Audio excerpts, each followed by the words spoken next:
Alrighty guys, welcome back to another one. I figured while I was here making food for the range for you guys and enjoying a fine Swedish snooze and some lightly refrigerated, almost 2023 vintage Dr. Pepper that's been aging in my wife's trunk for 2 months. I figured, let's load some shells and have a good time. So today, we're going to put together some 32 gauge 12 pellet number 3 buck, which is 25 cal. If you missed the video, I did break these down out of Federal 20 gauge, 2 3/4 inch 20 pellet 3 buck. That's a mouthful.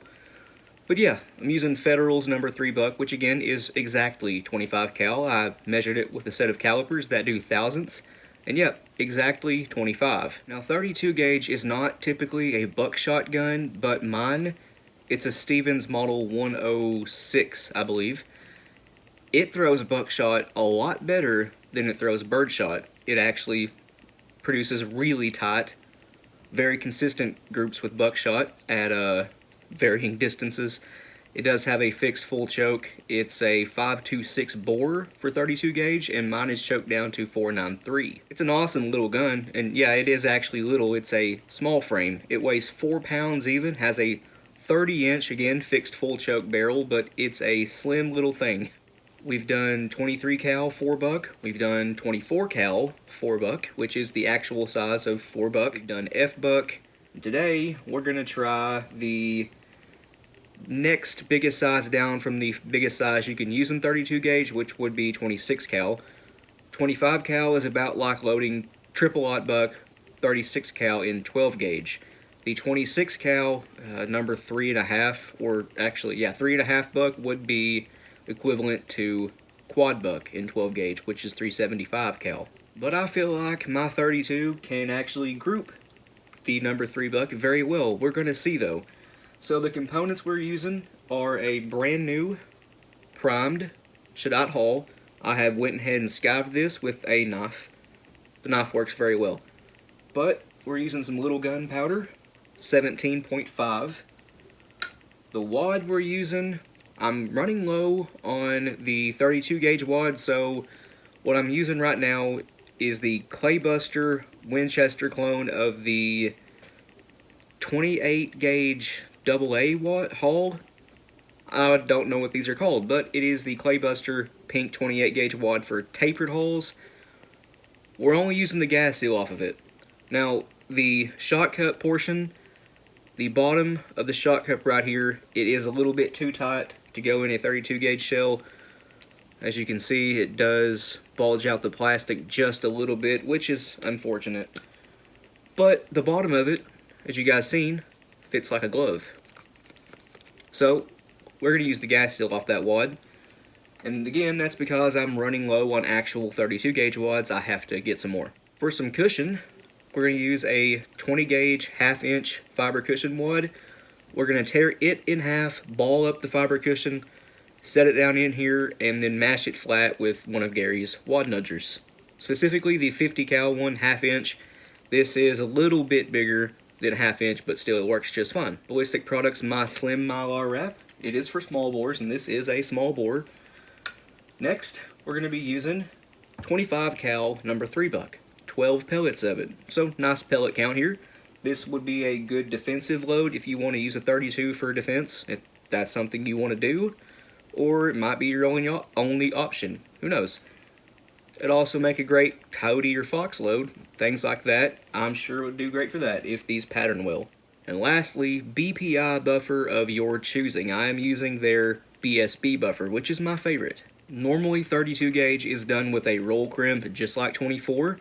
There are no factory offerings I know of. Actually, I know of one 32 gauge outfit, for lack of a better term, producer, that does it with a fold crimp. Now, you can, however, do it using the GIPE or OMV crimp tools. This is the Rebacitor. It's sort of like a middle crimp. I'll show you what that does when I get to it. And this is the 6-point pre-crimper. Yeah, you can actually fold crimp your 24 or 32 gauge if you want to. These are attached to rubber freeze plugs. They slide up in the pre-crimp tubes of your reload all, just like this. That one's a little bit tight, but there we go, I got it. And they basically convert your already existing leload all in 12, 16, or 20 gauge to 24, 32, or actually whatever gauge you're wanting to load. 9 different ones, 8 gauge down to 410. To finish the fold crimp, GOP or OMV, both of them actually make a fold crimper that's just like this, but it actually finishes the crimp, or what I'm doing, a GOP BN2 or any other fold crimp finisher. Anyway, without further ado, let's get this started here. There's that. Now, we need the gas seal off of our Claybuster pink 20 gauge wad.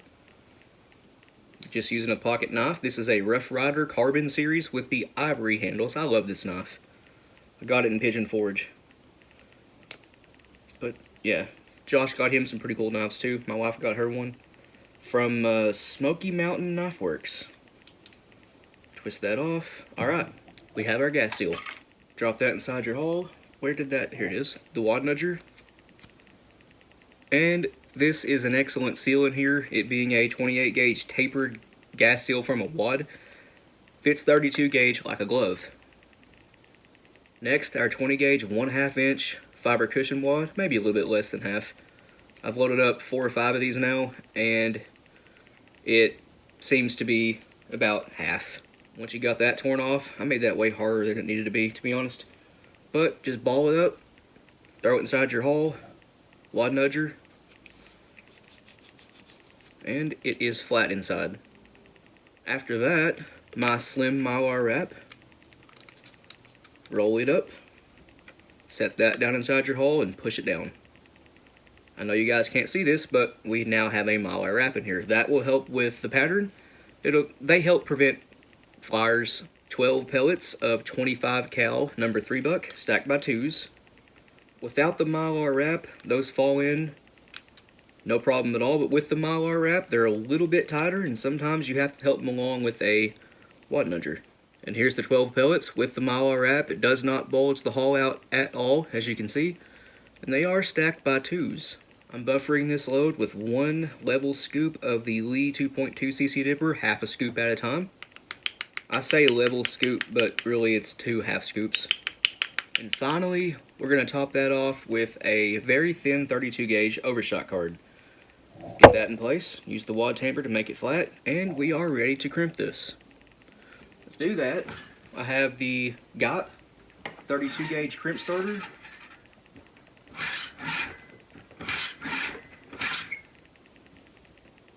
So once we have the pre-crimp formed, take it to the rebassitor. Gotta get it lined up right. There we go. And give it the old middle crimp. And this is what that does. It creates a crease around the top of the hull, which allows for basically perfect crimps when you're done.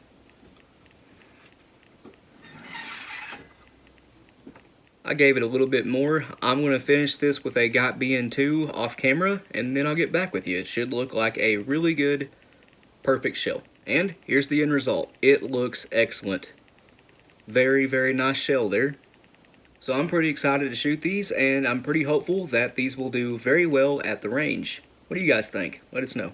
So there's how I put together a 12 pellet load of number 3 buck in 32 gauge.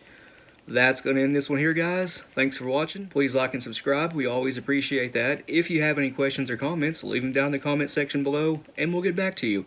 And if you want to, go check out our Patreon. It's as low as $1 a month, and you guys get early access to content.